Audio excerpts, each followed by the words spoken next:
This is the examination of the hidden human condition. You're listening to the Hidden Killers Podcast. This is the Hidden Killers Podcast with Tony Brueski. We are talking with Scott Roeder of Evidence Room today, talking about the case against Kouri Richins for the alleged murder of her husband.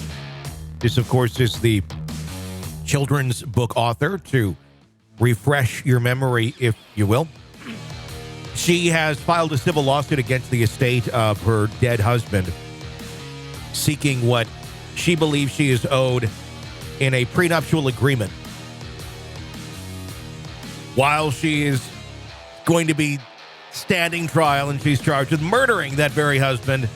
Getting things from the prenuptial agreement seems a little bit bizarre. The optics are absolutely horrible on this.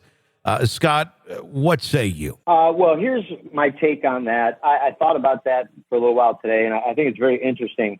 And I think it comes down straight to the one issue is these lawyers need money to defend her, and there's a lot of money there to get experts that will jump on her side potentially and work on this case. So I think it's strictly a mechanical thing where I don't think at this point she cares about the optics, because she's already being villainized in the papers and the news and whatnot.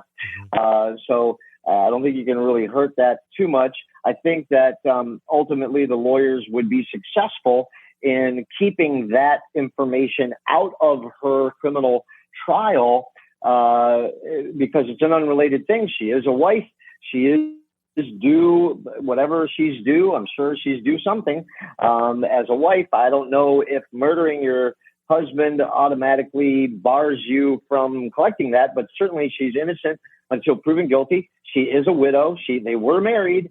So I assume rightfully, regardless of the situation, she's due something. Certainly her case has not been adjudicated. She's assumed innocent until proven guilty. That's our Constitution.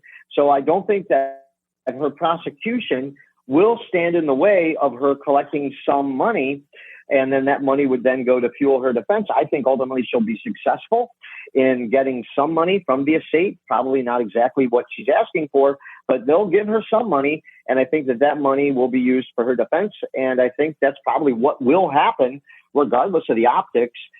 She needs money to defend herself. I think she's probably due some money regardless of how morbid and awful that seems.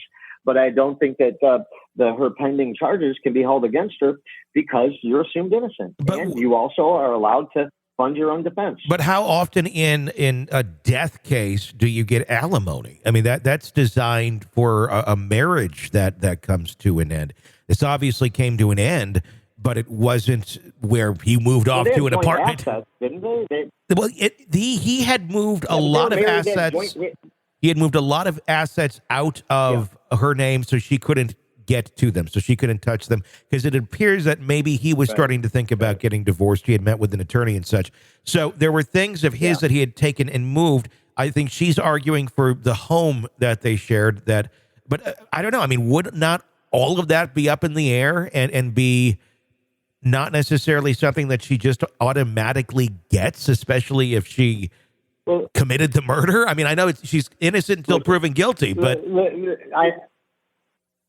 but hey, listen, the law is what the law is, and they were still married at the time of their death, and whether he moved assets into a trust or not, my understanding is that she had a premarital asset that would come into effect at the time of a divorce, where she would be due something.